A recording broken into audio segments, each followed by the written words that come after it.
안녕하세요. 예민수의 경제 토크 시작합니다. 오늘은 KR 리서치 김대준 대표님 오셨는데요. 반도체 질주는 어디까지 이어질 것인지 말씀 나누겠습니다. 어서 오십시오.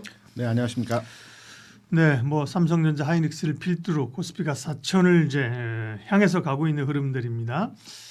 조금 쉬는 듯 하는 것 같지만 그렇죠. 차익이 나오는 것 같지만 네, 뭐 흔들림이 없이 갑니다. 삼성전자 하이닉스 일단은 뭐 상승의 스토리가 유효합니까? 아닙니다. 아닙니까? 오늘은 의견을 예. 기존의 반도체 업종과 삼성과 하이닉스에 대해서 상당히 긍정적으로 평가하고 바라봤었거든요. 그렇죠. 네. 오늘은 다른 색깔로의 접근을 해드리면서 판단은 우리 시청자 여러분께서 제가 여러 가지 상황에 대한 전개를 드릴 거니까요. 좋아요. 직접 판단해 보시면 좋을 것 우리 같습니다. 이런 소리 좋아요. 네. 왜냐하면 오를 때 계속 갑니다. 빠질 때 계속 빠집니다. 파세요. 오를 때 좋습니다. 사세요라고 하는 거는 사실은 좀 변별력이 없잖아요, 그죠? 네, 물론 오를 때 그렇다고 무조건 팔으라 하는 건 아니지만 이유를 가지고 때로는 좀 뒤집어 보기도 하고, 네, 흔들어 보기도 하고 까보기도 그렇죠. 하는 게 투자니까요. 그리고 주식 투자라는 게 네. 다양한 의견을 청취해서 합리적 의사결정을 내려야 하지 않습니까? 그러면 그렇죠. 반대편의 의견도 한번 들어보는 것도 좋을 것 같습니다. 좋습니다. 그러면 말씀하신 것처럼 네. 제가 이제 반도체는 문제 없죠. 잘 가죠. 그럴 때 오케이 그래야 되는데 생각해 볼 게 좀 있다라는 얘기잖아요. 네, 맞습니다. 뭐예요? 그런 일단은 이제 첫 번째는요. 네. 일반적 상황에서의 흐름인데 심적 저항선이죠. 10만 원, 50만 원, 100만 원 가격 차에 대한 저항이라고 볼 수가 있겠고요. 두 번째로의 흐름은 세 가지입니다. 두 번째로의 흐름은 실적입니다. 실적 굉장히 좋았어요. 삼성의 실적 이번에 80조가 넘는 매출에 12조 영업 이익이기 때문에 최근 6조, 4조 6천억, 12조 엄청난 실적치의 반응이었다라고 볼 수가 있겠죠. 네. 그리고 앞으로의 반도체 업황이나 경기에 대해서도 상당히 긍정적인 내용들이 많이 나옵니다. 지난 시간에 제가 말씀드렸던 부분이었지만 지금 웨이퍼 공급량이 평소에 100만 주에서 190만 주로 증가했고 그다음에 보유 기간에 대한 재고량도 지금 뭐 6주, 5주 이렇게 점점 줄어들고 있는 상황이고 네. 반도체 D램 가격도 연초 대비해서 2배 정도 올랐고 뭐 이런 전반의 흐름들은 상당히 긍정적으로 평가할 수 있는 내용이지만 네. 지금까지의 주가에 대해서 어느 정도 이 부분이 평가로에 녹아 있다라고 생각을 하고 있고요. 지난 3분기 실적만 놓고 우리가 한번 판단해 보겠습니다. 12조 엄청납니다. 네. 물론 과거에 18조 영업이익까지도 발현시켰던 적이 있었기 때문에 12조가 역대급이라고 볼 수는 없습니다. 다만 최근에 추세적 흐름을 보게 되면 상당히 반도체에 대한 그 우호적인 데이터가 이번에 나왔다라고 삼성전자에서 볼 수 있는데요. 몇 가지 들여다볼 게 뭐냐면 이번 3분기 실적에 대한 부분들은 관세 영향으로 인해서 밀어내기 수출 영향도가 어느 정도 있다라고 판단이 되는 부분도 있어요. 네. 4월에 관세 협정을 시작을 해서 계속 할 거다 하면서 8월부터 뭐 15% 관세부터 추진했거든요. 그래서 7월, 8월, 9월에 좀 밀어내기식의 수출이 진행되었기 때문에 여기에 대한 수출 증가세가 지난 2분기 대비해서 크게 증가 흐름을 보여줬다라고도 판단이 되고 있고요. 네. 그리고 세 번째로의 진행에 대한 삼성전자, 하이닉스, 반도체에 대한 전반의 흐름들의 지금 시점은 단기적으로 고점 라인에 들어왔다는 부분은 일단 글로벌리 자금시장, 통화시장의 흐름입니다. 이게 무슨 얘기냐면 일본에서 이번에 새로운 총리가 그 선임됐지 않습니까? 네. 여기에서 첫 번째로의 정책을 얘기한 게 제2의 아베노믹스라고 얘기를 했습니다. 통화량을 풀겠다, 그죠? 돈을 풀겠다. 한다는 거죠, 그렇죠? 이 내용 굉장히 중요한 내용이고 잘 들여다 봐야 될 게 뭐냐면 삼성전자하고 무슨 상관이 있을까요? 외국인 투자자들과 연관이 있죠. 일본이 과거에도 돈을 풀겠다라고 하는 정책을 추진한 적이 있었어요. 이때가 언제냐면 2023년 초반부에 일본 중앙은행 총재 우에다 총재가 그 선임될 때였거든요. 네. 기존에는 일본의 구로다 총재라고 하는 한 10년 넘게 장기 집권을 했던 일본의 총재가 일본의 정책은 초저물가 초저금리라는 정책으로 추진했기 때문에 물가와 금리가 안정됐었거든요. 그래서 캔콜라 하나 가격이 20년 전에도 1,000원, 지금도 1,000원이었던 겁니다. 그런데 우에다 총재가 진입하면서 경기 활성화 측면에서 금리 상승에 대한 용인을 하겠다라고 해서 그 당시에 130엔이었던 엔화가 160엔까지 물론 시간을 상당 기간을 1년여 이상의 시간을 두고 진행이 되었지만 엔저 현상의 가속화였습니다. 그러면 우리 시장에서 어떠한 영향도가 있느냐면요. 첫 번째, 외국인 투자자들은 일본이 돈을 풀어서 경기를 부양시키겠다고 하니까 당연히 아시아권에 있는 자금의 이동이 한국, 대만, 중국 등에 있던 자금들이 일본으로 몰릴 수밖에 없는 거거든요.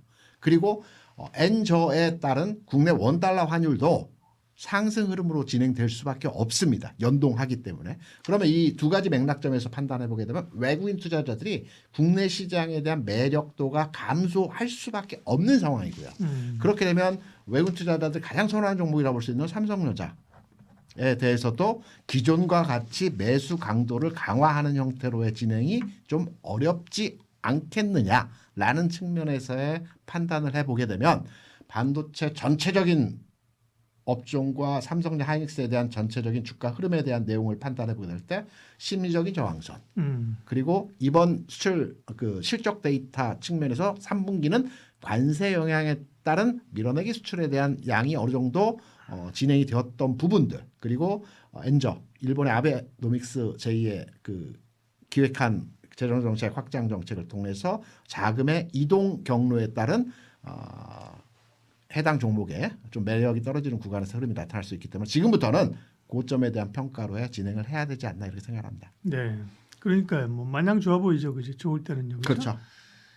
야, 장중에 99,900원이었네. 참 희한해 이것도 그죠? 10만 1,000원 찍는 게 아니라 이제 어제인 것 같은데요. 장중 99,900원 찍고 이제 98,600원, 10만 원 선이 이제 좀 가격대가 그렇고요. 네, 여러 수급이나 요인들이 있다고 하셨습니다. 그리고 또 그럼 삼성전자 중심으로 해서 좀 이슈들을 몇 개 더 얘기하고 가면 최근에 이제 대주주들 그러니까 가족들 주식 매도가 있었잖아요. 그렇죠. 네. 근데 사실 오름 팔아야 되는 거잖아요. 돈이 필요하잖아요, 그죠? 그렇죠. 세금 내야 되고 계속 네. 그죠? 그 영향은 전체적으로 중요한 수급의 부담은 아닙니까? 뉴스에서는 이 부분을 크게 부각시켜서 얘기를 하고 있는데요. 이제 주식을 매도한 이유와 그리고 언제까지 매도할지에 대한 부분을 판단해 보게 되면 상속세 납부이지 않습니까? 그렇죠. 네. 12조 원의 상속세를 내야 되는 상황이기 때문에 주식을 팔 수밖에 없었던 거고요. 이제 언제까지의 대주주 지분에 대한 매도가 나올 것인지를 판단해 보면 5년 동안 6회로 나누어서 연보연납하기로 계약이 되어 있습니다. 네. 지금 5회차가 이번에 매도가 되었거든요.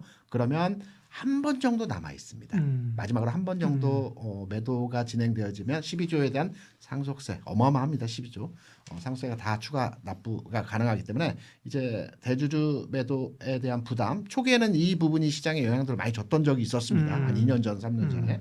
근데 지금은 이 부분이 이제 마무리가 되어가는 국면이라고 판단되기 때문에 크게 영향도를 주지는 못할 것이다 이렇게 생각을 합니다. 네. 그런 영향보다는 대체적으로 앞서 말씀하신 이유들로 인해서 좀 쉬어갈 수 있는 자리다. 네.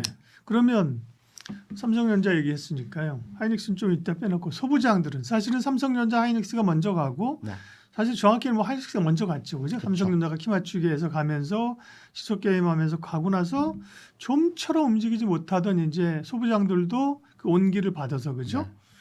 주요 종목들이 꽤 올라왔잖아요, 그죠? 많이 갔습니다. 그러니까요. 그러면 이제 말씀하신 투탑의 논리라고 하면 소부장도 함께 좀 단기적인 혹은 가격 조정입니까? 아니면 그와는 달리 소부장은 갈 수 있다? 아닙니다. 소부장도 쉬어야 될 것 같고요. 이제 소부장 내에서의 주가 흐름에 대한 평가를 해보게 되면 우리가 흔히 어떤 하나의 업종이 움직일 때 큰 주식들이 먼저 움직이는 경향들이 있습니다. 그렇죠. 네. 뭐 예를 들어서 조선 업종을 보게 되면 뭐 한국조선해양이라든가 하나오션이라든가 뭐 큰 주식들이 먼저 움직이고 나서 어느 정도의 그 시세 현상이 마무리되어가는 과정에서 후발주 또는 만 원대에 있는 저가주의 움직임이 진행이 되거든요. 얼마 전 흐름에서 보게 되면 세진중공업이라든가 HJ중공업이라든가 뭐 일승이라든가 우리가 기존에 그렇게 많이 보지 않았던 10,000원, 20,000원대에 있는 종목들이 시장에서 가장 뚜렷하게 주가 상승의 흐름들을 보여줬던 적이 있습니다. 네. 로봇주 같은 경우도 최근 로보티즈 주가 흐름을 주도하는 시장에서 최근에 뭐 로보로보라든가 휴림 로봇이라든가 뭐 등등의 10,000원 내외에 있는 종목들이 시장에서 굉장히 강세 현상을 마지막으로 흐름을 제어하는 형태가 진행되었습니다. 그럼 반도체 소부장을 한번 들여다보겠습니다.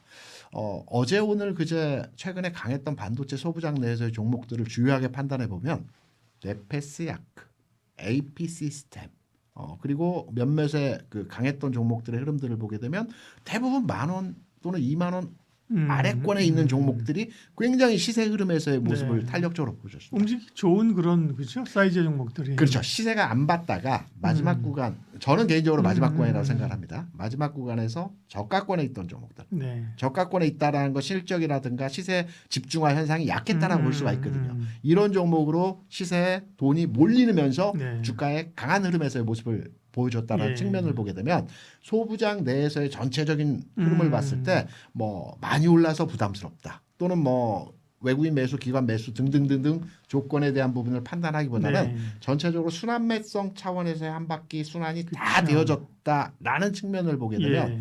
이 흐름이 다시 가기 위해서는 다시 삼성전자 하이닉스가 주도권을 가지고 주가의 상승을 만들어줘야 다시 순환이 되어지는데 이 순환 구조가 빠르게 한 바퀴 돌고 다시 도는 네. 형태가 되기보다는 일정 구간에 의해서 가격과 기간의 과정을 거칠 수 있다라는 측면을 보게 되면 소부장 내에서의 흐름도 일부 종목은 최근까지도 강한 흐름을 보여주고 있어요. 주도성 종목이었다라고 판단되는 종목들.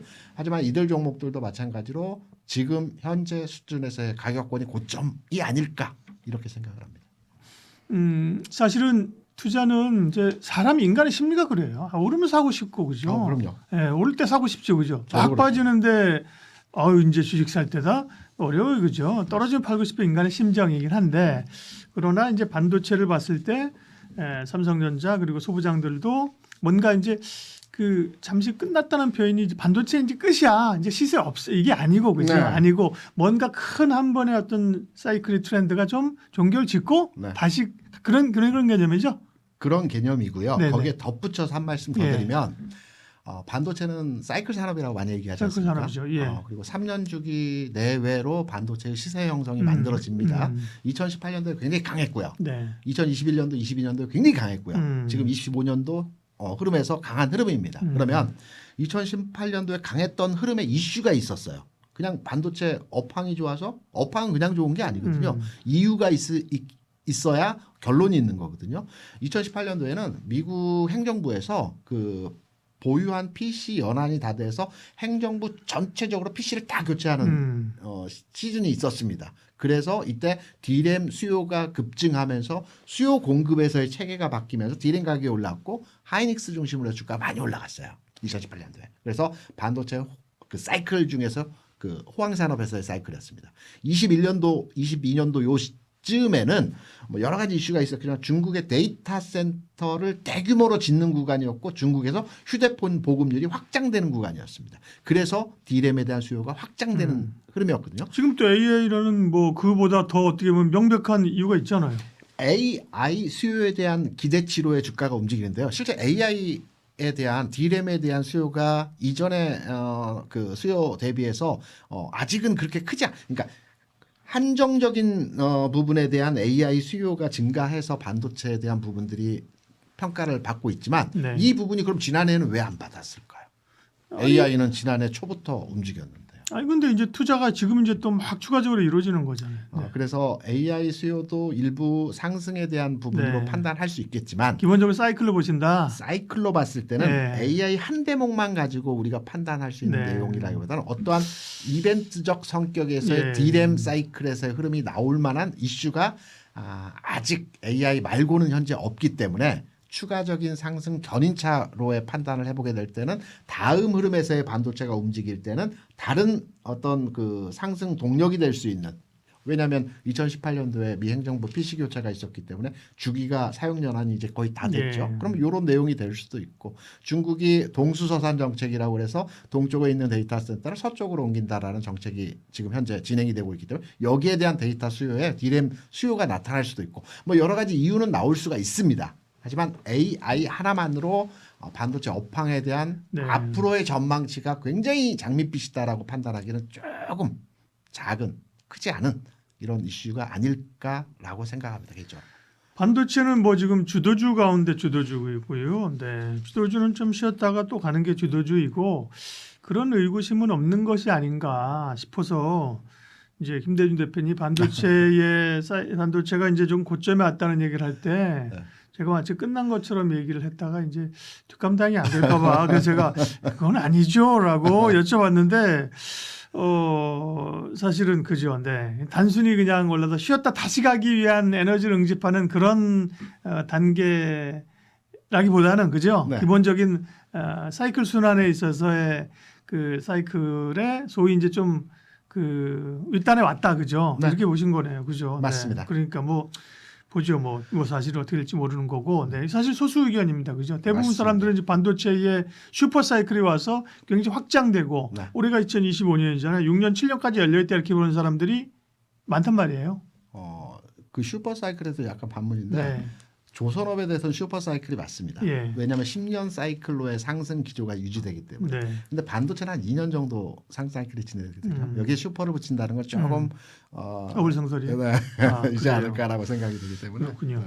원래 그러니까 삼성전자하고 앞서는 이제 반도체 얘기를 보고 하이닉스 얘기를 좀 여쭤보려고 그랬는데 그럼 뭐 사실 삼성전자나 하이닉스는 논리 자체는 기본적으로 다를 게 별로 없네요.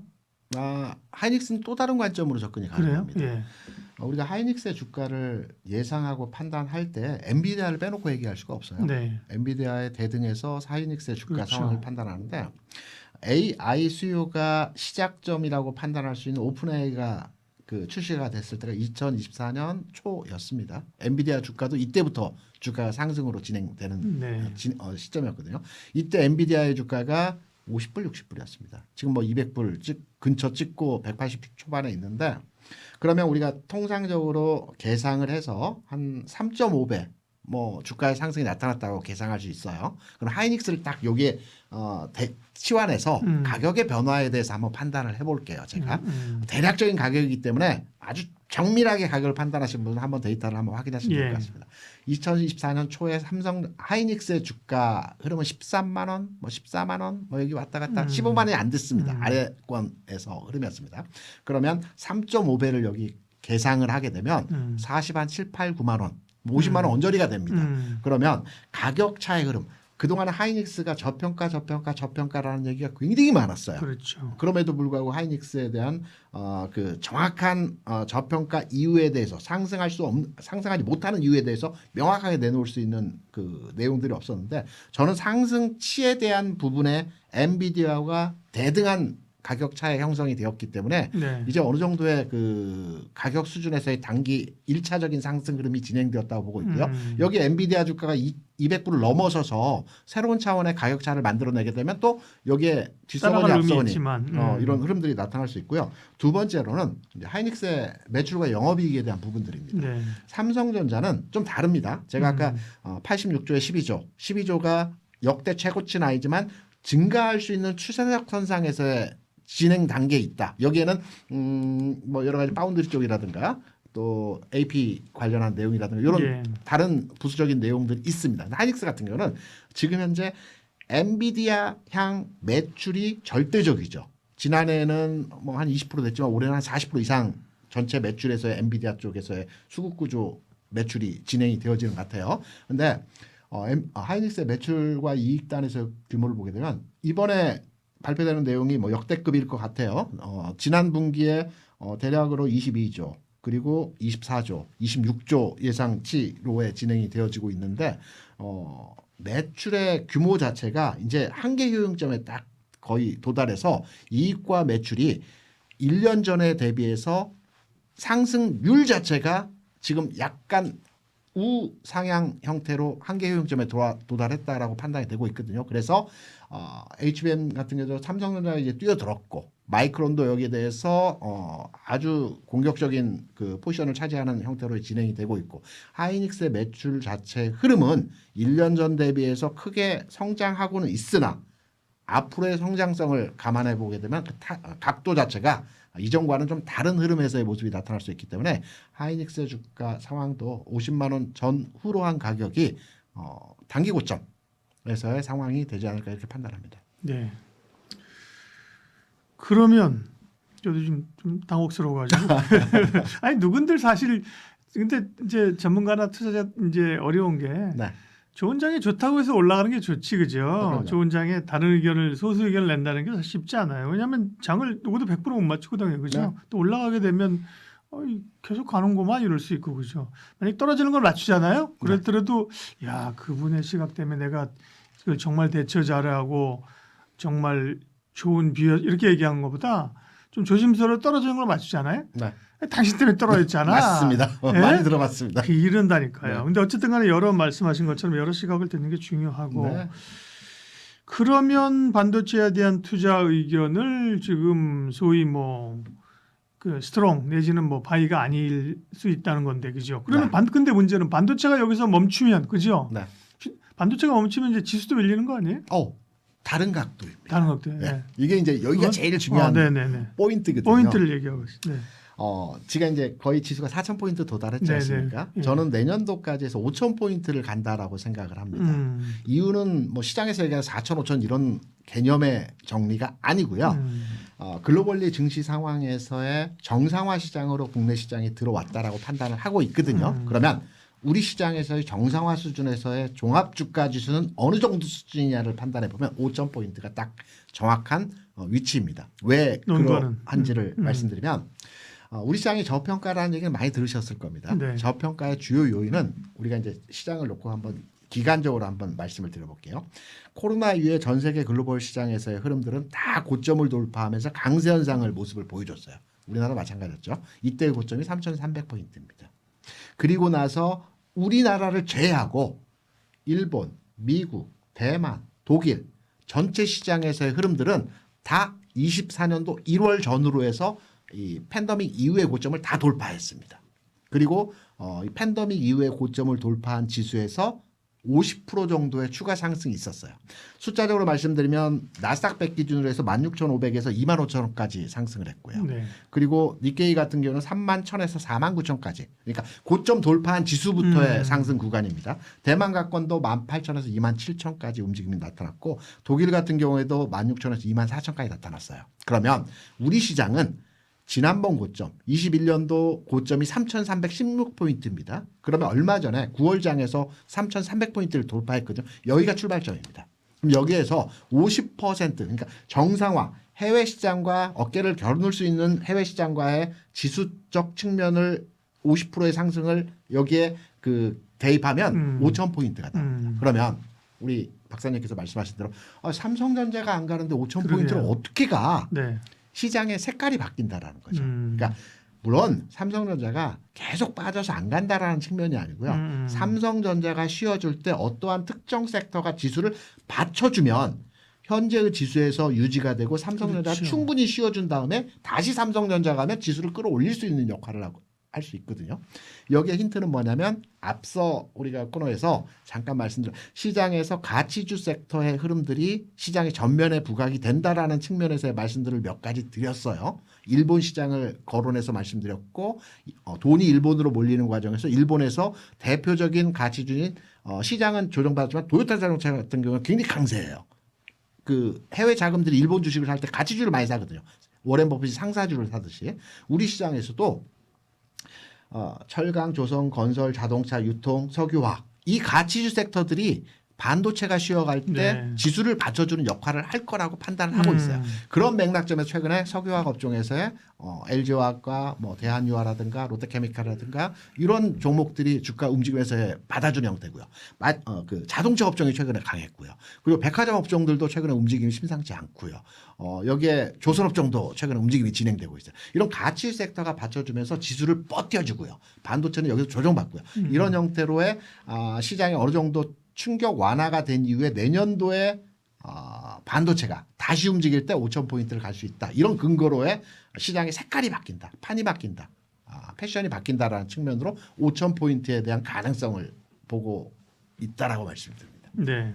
2차 전지 이야기를 하겠습니다. 2차 전지 중에서 또 LG 에너지 솔루션하고 LNF, 포스코 퓨처 M 정도는 우리가 주목을 하고 있었어요. 네. 그죠? 근데 에코프로는 왜 이렇게 느닷없이 요즘 오르는 겁니까? 에코프로 느닷없이 올랐다기보다는 네. 키 맞추기에서 적정 주가로 다 찾아가는 과정이라고 판단하고요. 에코프로 가지고 계신 분들도 기분 나쁘게 느닷없이 올랐다는 게 그러니까 이거 생각보다 깜짝이 강하게 오르는 이유가 뭐냐 이거죠. 제가 이렇게 한번 설명을 네. 드려볼게요. 가격으로 제가 설명을 네, 드릴게요. 에코프로 BM의 최근 그러니까 올해 저점은 8만 원대였고요. 네. 최근 16만 원대까지 올라왔습니다. 2배 상승이죠.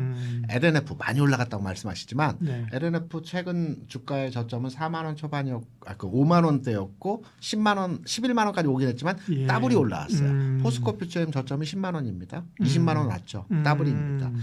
그리고 말씀하셨던 대부분의 종목들이 짧게 보면 구간마다 강했던 종목이 있고 약간 덜 강했던 종목이 있지만 전체적인 주가의 상황을 올해 들어서의 저점과 현재 수준의 가격을 잘 보면 대부분 100% 상승입니다. 약간의 편차는 있죠. 네네. 근데 에코프로는 그동안 못 올랐다 그러면 맞습니다. 예. 못 갔기 때문에 그 키 맞추기에서 상승치가 이번에 발현이 되는 거라고 생각을 합니다. 아 그렇군요. 네. 그리고 이제 뭐 에코프로는 2차 전지의 어떤 과거의 명성에 네. 선도주로서의 그 이름이 있죠, 그죠? 근데 사실 또 에코프로가 당연합니다. 의미 있는 거는 이게 다들 계열사들하고 같이 가는 거잖아요, 그죠? 맞습니다. 에코프로 뭐 에코프로 BM은 2차 전지 하는데 에코프로는 뭐 딴 나라 딴 뭐 예를 들면 제조업하는 게 아니라 그죠? 같은 이게 사실 약간 지주상식이잖아요. 전체를 아우를 이끌고 있으니까 그게 온기가 반영이 안 된 게 있다고 하면 반영되는 게 맞는 거고요. 근데 에코프로는 또 자사주 처분 얘기가 있었으면 보통은 이제 자사주를 매수하거나 그죠? 네. 소각하거나 네. 그런 건데 자사주 처분은 어떻게 봐야 됩니까? 네. 이게 하나의 일종의 최근 패션이 되고 있더라고요. 왜냐하면 정부의 상계제도를 그러니까. 통해서 자사주 소각을 해야 된다는 전제로 뭐 진행이 되고 있지 않습니까?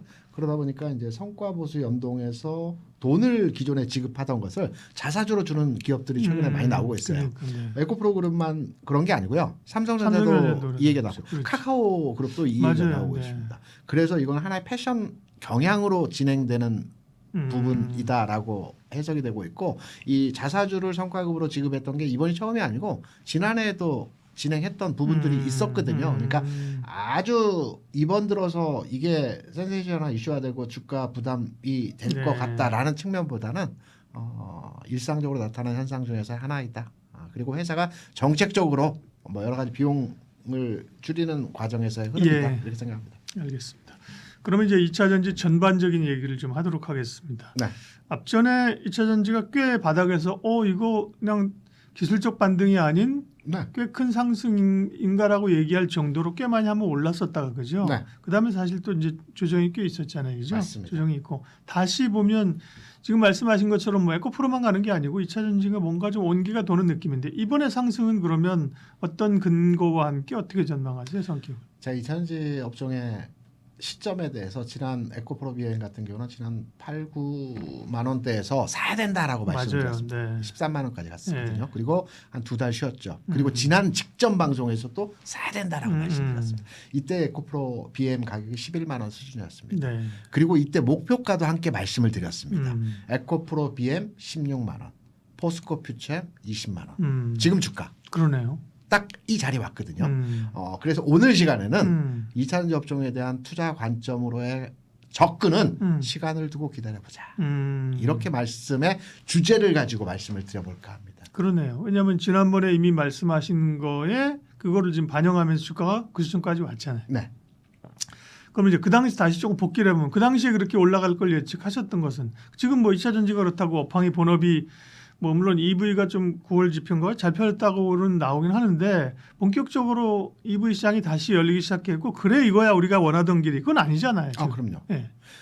그 당시에 2차전지 업종의 종목이 올라갈 수밖에 없는 상황에 처해 있던 게 뭐냐면 첫 번째로는 지난 6월과 7월에 2차전지 업종이 시장을 주도하면서 주가 상승의 흐름을 만들어냈어요. 네. 8월에는 바이오가 움직였고요. 9월에는 반도체가 움직였고요. 저는 반도체가 한 달 이상의 시세를 끌고 가기에는 탄력적으로 흐름이 강하지 못하다라고 생각합니다. 그러니까 탄력이 강한데 한 달 이상의 하나의 업종이 시세를 끌고 가기는 쉽지가 않아요.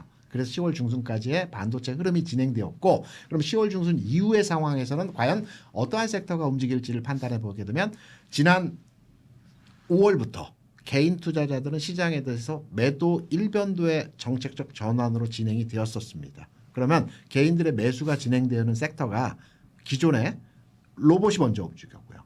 그리고 2차전지가 움직이는 과정선상에서의 10월장에서는 2차전지 업종이 움직여줄 수급적 측면에서의 가능성이 높다라고 해석을 했고요. 그리고 우리가 이제 캐즘 많이 얘기를 하는데 캐즘이라고 하는 것이 실적치에서 2분기 이상의 실적 개선 현상이 나타나게 되면 네. 이 업종에서의 캐즘이 완화됐다고 판단합니다. 그래서 실적 개선 현상이 나타나고 실적 발표 즈음이 되었기 때문에 2차전지 업종에서의 흐름이 나타날 가능성이 있다라고 해석을 했던 겁니다. 네.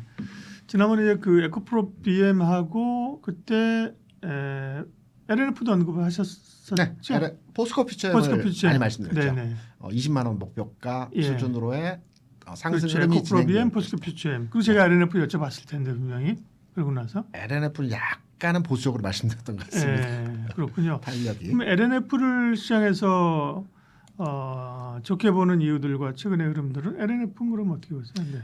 LNF 좋은 얘기가 많이 있죠. 흑자 전환 가능성이 네. 있다라는 내용들도 있고요. 그리고 LNF의 시각 전환을 약간 저 나름대로도 했던 게 뭐냐면 지금의 대세는 LFP 배터리이지 않습니까? 그렇죠. 네. 그러면 비중국권 그러니까 중국을 제외하고 LFP 시장에 선도적으로 나가고 있는 기업은 LNF밖에 없습니다. 그렇기 때문에 LNF가 실적에서 아직 발표는 되지 않았지만 만약에 흑자가 이번 3분기에 나왔고 LFP 시장에서 내년도 상용화 양산이 가능하다라고 하면 LFP의 또 다른 면모로의 주가 흐름을 바라볼 수 있는 내용이라고 생각을 하고 있습니다. 종목 얘기 나온 길에 종목 얘기 조금만 더 하고 뒤에 네. 전략하죠. LG화학은 사실은 이게 2차 전지인 듯 아닌 듯 화학인 듯 아닌 듯 지주사인 듯 아닌 듯 이런 거잖아요. 그죠? 네, 화학이죠. 화학업체인데 네. 2차 전지 소재 쪽을 사실 굉장히 잘 하고 있고 그죠? 네. 그리고 있고 뭐 2차 전지 기존 산업보다 견조하고 네. 근데 사실 LG 엔솔 지분도 가지고 있고 많이 네. 가지고 있고 좋은 회사죠. 그죠? 근데 마침 또 이제 약간 행동주의 펀드에서 그죠? 네. 저 자세히는 안 읽어봤는데 내용 보니까 뭐 다 맞는 얘기도만 그죠? 가지고 있는 걸 가지고 주주 가치를 그죠? LG 에너지솔루션 지분 그렇게 많이 가지고 있으면서 아무것도 못 하고 있고 네. 그죠? 뭐 이런 얘기 많이 했더라고요. LG화학은 어떻게 보세요? 지난 시간에도 LG화학이 리딩 컴퍼니라는 말씀드리면서 2차전지 업종의 선도주라고 평가를 했고 최근 내에서 LG화학의 주가가 먼저 치고 나갔어요. 18만 원에서 32만 원까지 1차 상승 흐름을 만들어냈고요. 최근에 28만 원 수준에서 지금 거의 40만 원에 육박하는 주가 상승의 흐름을 2차 상승으로의 진행이 되어지고 있습니다. 앞서 말씀하신 대로 석유화학 업종의 비율이 한 60% 되고요. 그리고 LG에너지솔루션 지분 80%에 대한 이익치가 한 40% 됩니다. 그러니까 6대4 여기에 이제 정밀공학이라든가 생명공학 쪽이 한 5% 정도 됩니다. 대략적으로 보면 55대 35대 5%의 매출 구조의 형태를 가지고 있어요. 그래서 2차전지로 봐도 되고 석유화학으로 봐도 되고 그리고 성장성이 있는 생명공학으로 또 우리가 부분 보기도 합니다. 각각 다른데요. 저는 최근의 상승 그러니까 최근 들어서 어제 오늘 상승에서의 LG화학의 주가 상승은 석유화학의 흐름이 반영이 됐기 때문에 흐름이 진행되는 것으로 판단되고 있고요. 어제까지의 흐름에 있어서는 2차 전지의 수준에서의 흐름이 반영됐기 때문에 네. 주가의 흐름이 나타나고 있다는 겁니다. 보통 좋게 보면 양수겸장인데 네. 보통은 이런 기업들이 일반적으로는 양수겸장으로 하나 이도 저도 사실 아닐 때도 꽤 있어요. 그죠? 대부분은 그죠? 그런데 사실 LG화학은 좀 결이 다르다는 말씀을 드리려고 하는 거거든요. 그죠? 네. 반면에 포스코홀딩스는 네. 물론 포스코홀딩스가 2차 전지 사업의 비중을 따져보면 5% 내외입니다. 대부분 다 철강, 80% 이상 철강이거든요. 과거에는 하지만 포스코홀딩스의 주가가 2차 전지 산업과 연동돼서 주가가 굉장히 강했어요. 그렇죠. 최근의 흐름은 2차 전지 주가와 연동이 일부 되긴 하지만 철강의 흐름에 좀 더 현대제철이 움직이면서 오늘장 포스코홀딩스가 좀 더 강한 흐름에서의 모습이 연출되었다라고 판단되거든요. 그러니까 상황마다 시장에서 주도주가 아닌 종목의 색깔 면에서의 탄력이 조금씩 다르게 진행되는 부분들이 있습니다. 지금은 LG화학이 기존에는 아니었으나 이번 타이밍에서는 2차 전지와 연동돼서 강한 흐름의 표출이 되고 있지 않나 이렇게 생각하죠. 로봇. 요즘 뭐 뭐든 간에 사실 또 AI야 그죠? 네. 엮여야 그죠? 되는 거잖아요. 그렇죠. 반도체 말할 거 없고 무슨 뭐 전력 말할 거 없고 그죠? 2차 전지도 AI라는 거 아니에요, 그죠? ES 다 맞습니다. 엮여야 되는 거고 국내 로봇 기업들이 최근에 흐름들이 좋았는데요. 네. 로봇도 그와 관련이 있습니까? 로봇의 흐름은 예. 단기적으로 시세를 많이 냈죠. 예. 그런데 시간차를 두고 아주 강한 시세의 분출이 또 한 번 남아 있다라고 생각을 합니다. 그러면 최근에 뭐 로보티즈 같은 경우가 대표적으로 그 전에 사실은 로봇의 대장주는 주지의 사실이 레인보우 로보틱스였잖아요, 그죠? 네. 그랬는데 마치 로봇주의 삼성전자 같은 게 레인보우였는데 이번에 로보티즈가 그렇게 주도하면서 거의 뭐 10배의 상승을 나타냈는데 그러면 최근에 그 일단 로봇주의 상승 배경은 뭔데요? 말씀하셨던 것처럼 22년도에 또 로봇주가 움직였어요. 예. 이때는 가전용 로봇, 로보로보 같은 종목들이 네, 네. 이때 뭐 거의 10배까지는 아니지만 7, 8배 주가 움직임이 네, 나타났습니다. 로봇 청소기 뭐 이런 거 네, 그죠? 맞습니다. 네. 태동기였죠. 그렇죠. 그리고 23년, 24년도에는 말씀하신 레인보우 로보틱스 같이 네. 대기업이 투자한 로봇 기업들이 주가가 셌었습니다. 그렇죠. 네. 두산 로보틱스도 마찬가지고요. 대기업들에서 투자하고 있다라고 하는 그렇죠. 종목들은 주가 셌습니다. 네. 그리고 25년으로 넘어와서 어떠한 변화가 있었냐면 지능형 로봇 AI가 연동된 로봇들이 강했고요. 여기에 클로봇 같은 종목들 흐름이었습니다. 그리고 가장 핵심적인 내용이 로보티즈의 10배거 말씀하셨는데 네. 이게 한 17,000원, 15,000원 부근에서 20만 원까지 왔기 때문에 한 10배 올랐죠. 그러게요. 올라간 기본적인 배경은 로봇 기업들이 대부분 성장 산업이기 때문에 실적이 당연히 마이너스일 수밖에 없습니다.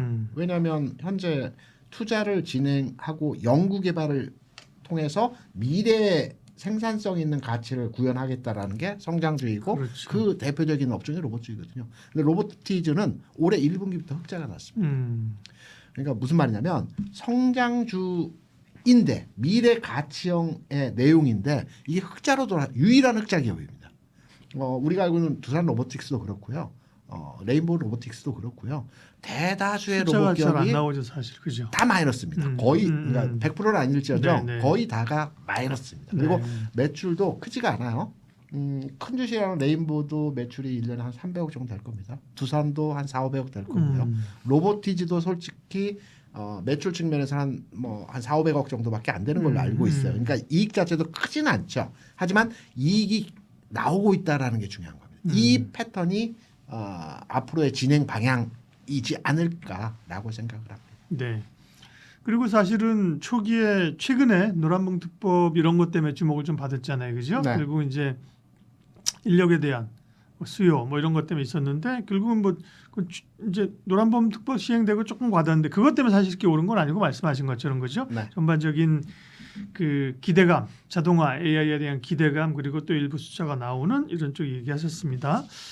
그런데 반도체나 뭐 2차 전지 쪽이 오히려 더 훨씬 시장의 분위기가 좋아 보이는데 조금 이제 사이클상 그죠? 네. 쉬어갈 자리라고 하셨는데 로봇은 아까 모두에 말씀하시기를 상당히 좀 기대해 볼 만한 룸이 남아 있다고 얘기를 하셔서 맞습니다. 네, 그 로봇은 근거가 또 궁금하네요. 한 차례의 시세 상승이 만들어졌고요. 이제 조정 단계에서의 현재 가격 진행이 되어지고 있어요. 근데 조정 이후의 상황이 고점을 돌파하는 흐름에서의 모습이 나타날 가능성이 있다라고 저는 개인적으로 판단하고 있는데요. 그 이유는 제가 앞서 우리 반도체 방송 시간에 엔저 그리고 일본의 자금 완화 정책, 재정 정책에서 자금을 푸는 정책 이런 부분에서의 현상이 나타나고 있다라는 부분을 조심스럽게 말씀드리면서 반도체 네. 종목에 대한 부분 조정의 가능성의 이유로의 설명을 드렸습니다. 이 비슷한 시기에서의 흐름이 23년도였거든요. 2023년도에 일본의 총재, 그 중앙은행 총재가 바뀌면서 통화 완화 정책을 시행을 하면서 엔저가 현상이 진행이 되었고 국내 주식시장이 이때 외국인 투자자들이 관망 또는 매도를 하면서 시장 자체의 전체적인 분위기가 정체된 흐름이었습니다. 네. 일본 시장은 굉장히 좋았던 반면에 이때 시장에서의 색깔은 성장주에서 2차 전지가 23년도에 굉장히 강했습니다. 개인의 매수에 기반한 흐름이었다라고 판단이 되고 있거든요. 그렇다면 이 제가 말씀드린 엔저와 달러의 상승 흐름이 점진적으로 진행되는 가운데 개인의 매수에 의해서 시장이 주도형 흐름으로 진행이 되고 이 개인형 주도 섹터에서의 흐름이 나타날 때 성장주 내에서 하나의 강한 업종이 나타난다고 본다면 성장주라고 한다면 우리가 대표 바이오 들어가죠. 바이오, 2차전지, IT 플랫폼, 네카오 플러스 게임 엔터입니다. 그리고 로봇입니다. 여기서 찾으면 되거든요. 근데 우리가 2차전지는 앞서 잠깐 실적이 기반된 현상에서의 데이터가 앞으로 충족이 되어야 된다는 말씀을 드렸고 그다음에 IT 플랫폼 네카오 플러스 게임 엔터는 물론 단기 상승에서의 흐름이 나타나겠지만 주도형으로 시세를 끌고 가기는 조금 어렵다라는 측면. 바이오 같은 경우도 4대장의 주가가 지금 알테오젠 50만 원을 비롯해서 대부분 가격차가 일정 부분 진행된 상태에서 흐름들이 만들어지고 있어요. 그래서 아주 강한 시세의 폭발력을 만들어내기 쉽지 않습니다. 그러면 로봇은 앞서 레인보우 로보틱스 잠깐 말씀해 주셨지만 레인보우 로보틱스가 주가가 크게 오르지 않았어요. 상승 이후의 조정 그리고 최근에 좀 반등 주고 있는 현상입니다. 뭐 로보티즈라든가 클린봇이라든가 이런 종목들이 현상을 나타났지만 로봇주에서 기존의 대표주라고 볼 수 있는 레인보우를 비롯해서 두산, 뭐 엔젤 등등등등의 큰 주식의 로봇주들이 먼저 시세를 끌고 가고 후발주로의 부품주들이 따라가는 로봇주가 큰 시세 현상에서의 모습을 앞으로 시장에서 만들어낼 가능성이 제일 크다라고 해서 로봇주에 대해서 관심을 가져야 된다. 그렇죠. 네. 생각합니다. 지금 뭐 예탁금이 이제 계속 늘어나잖아요, 그죠? 네, 하루 80조 넘어갔고 하루에 1조 2조씩 늘어나더라고요, 그죠? 시장에 돈 많습니다. 그 이제 개인들이 들어오게 되면 물론 뭐 삼성전자 하이닉스를 좋아할 수 있지만 삼성전자 하이닉스를 개인들이 하드 캐리하면서 20만 원, 100만 원 끌어넣기는 어렵다, 그죠? 그러면 이제 개인들이 선호하는 업종으로 돈이 몰릴 텐데 그 가운데 하나가 로봇일 수 있다는 얘기를 하셔서 수긍이 갑니다. 그러면 로봇도 종목이 어려워요, 좀. 예를 들면 그죠? 뭐 반도체도 삼성전자 하이닉스는 상대적으로 쉬운 편인데 소부장은 좀 어렵고 그죠? 맞습니다. 굉장히 다양하고 섹터도 로봇은 뭐 섹터가 많아서라기보다도 이걸 뭐 어떻게 해야지 좀 정리가 좀 안 된다 그러나 그죠? 그다음에 그 중에서 말씀하신 것처럼 다박다박 숫자가 나오고 이런 데가 많지 않고 다 좀 연간한 기업들은 매출이나 시총이 또 고물고물하고 그렇죠. 네, 맞습니다. 그래서요. 뭐 그럼 관심 종목 좀 알려주세요. 제가 관심 가지고 있는 종목은 로봇주에서 삼성전자라고 하면 레인보우 로보틱스고요. 근데 우리는 삼성전자 살 거 아니지 않습니까? 예. 소부장을 살 거 아닙니까? 네, 그렇죠. 소부장을 산다라고 예. 탄력도로의 판단을 해보게 된다면 저는 하이젠 RM에 대해서 관심도를 가지고 있습니다. 하이젠 MN. RMN 발음이 어렵다. 이 회사의 대표이사께서는 이제 그 LG 모터스에 계시다가 모터 사업부를 가지고 나와가지고 이제 그 관절 부분 액추에이터라고 많이 얘기하죠. 액추에이터와 관련한 특화된 기업이고요. 제가 앞서서 로봇주에 대한 전반의 흐름을 말씀드리면서 레인보우도 매출이 3,400억밖에 안 된다. 두산도 4,500억밖에 안 된다라고 말씀을 드렸는데 하이젠 같은 경우는 매출이 한 800억 정도 나옵니다. 물건이 많이 팔린다는 얘기죠. 부품 주제에서. 그리고 이제 숫자, 실적에 대한 부분을 설명을 드리면 적자는 적자예요. 한 자릿수 적자입니다. 무슨 말이냐면 연간 단위에서 뭐 5억, 7억 이 정도 연간 단위로 적자 상황이거든요. 그러면 내년도 또는 올 하반기에는 이게 플러스로 돌아설 가능성이 아주 큰 종목이라고 저는 판단을 하고 있어요. 그래서 로봇주에서 소부장이라고 판단되는 종목으로 접근을 해보야 된다라면 삼성전자 안 사고 소부장을 한다라면 저는 하이젠 RM 같은 종목에 대해서는 뭐 주가도 일정 부분 올랐습니다.